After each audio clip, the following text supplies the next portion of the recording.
غیب سے رزق ملنے کا وظیفہ۔ ایک شخص نے عرض کی، یا رسول اللہ صلی اللہ علیہ وآلہ وسلم، دنیا مجھ سے پھر گئی، رزق تنگ ہو گیا۔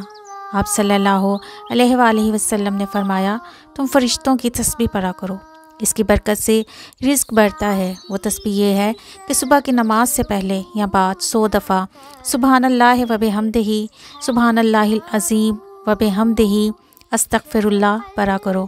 اس کی برکت سے دنیا تمہارے پاس ذلیل و خوار ہو کر آئے گی اور تم کو غیب سے رزق ملا کرے گا۔ اور اس تسبیح کے ہر کلمہ کی برکت سے اللہ تعالیٰ ایک فرشتہ پیدا کرے گا جو قیامت تک یہ تسبیح پڑھتا رہے گا اور تم کو اس کا ثواب ملا کرے گا۔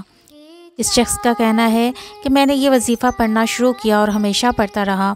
تھوڑے ہی دنوں میں اللہ تعالیٰ نے میرا رزق کھول دیا اور میری تنگ دستی دور کر دی۔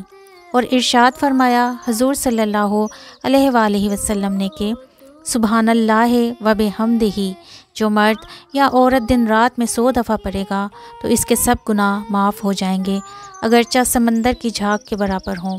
بخاری شریف۔